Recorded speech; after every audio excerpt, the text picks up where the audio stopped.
Public relations often uses the metaphor of warfare as a way of characterizing what it's doing. For example, Robert Dillenschneider, who's the former CEO of Hill & Knowlton, the world's largest PR firm until recently, is quoted as saying, in his own book, as saying that the military is a role model for the business world. In an information age, when you're talking about fighting an information war, you're no longer dealing with machines. What's important is no longer the hardware. You're not really even interested. It's not important what happens to the body. It's not important what roads you control, and eventually moving your troops into the capital city. What information warfare really is about is a battle for the mind. In one sense, it's a move from warfare based on hardware to warfare based on software, if you like. So again, this metaphor, this notion that you're collecting this information in order to control a target population with which you're at war is something that recurs over and over again.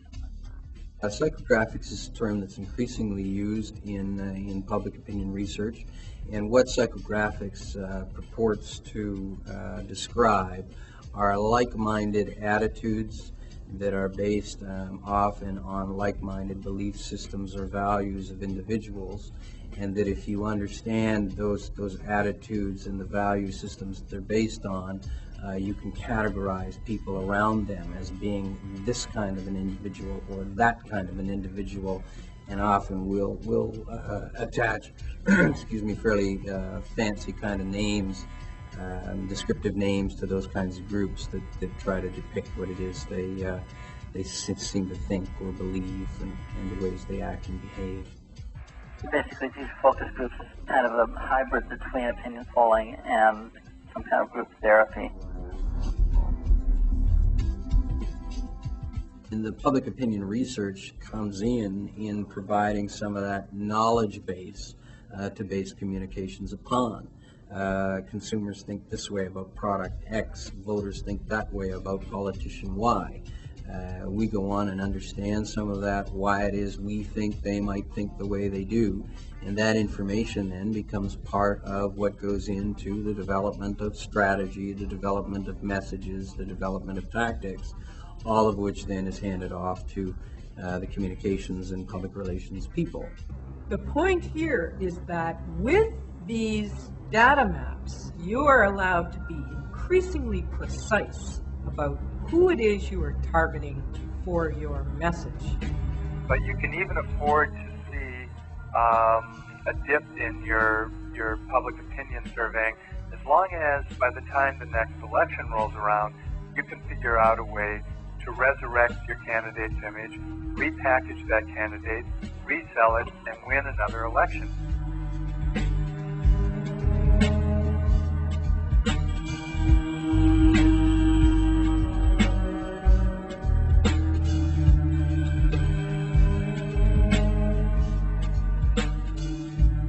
The 20th century has been characterized by three developments of great political importance: the growth of democracy, the growth of corporate power, and the growth of corporate propaganda as a means of protecting corporate power against democracy.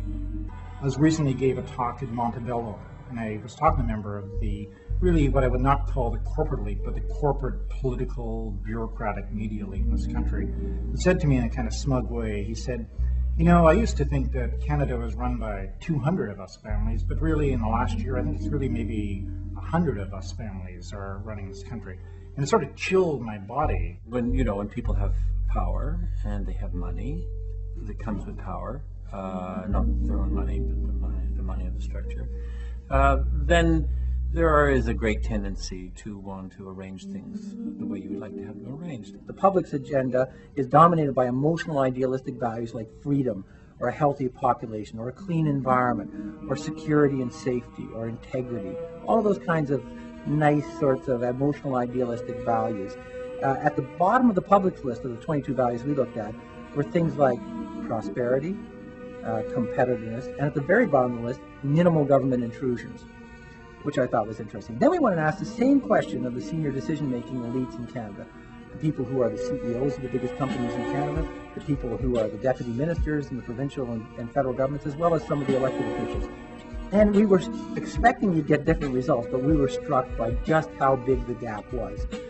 First of all, not only were the values all much less intensely rated by the elite, but there was a qualitative flip, such that the values which were most important for the general public actually were the least important, and vice versa. So, for example, at the top of the decision-makers list were competitiveness and prosperity, and minimal government wasn't far off as well. And so we thought, well, gee, maybe that's one of the reasons that you see the public's holding governments and institutions and big business in such low regard, is you have a fundamental normative rupture. The basic values, why they think it should be there in the first place, the telos for government, is misunderstood by the people running the show.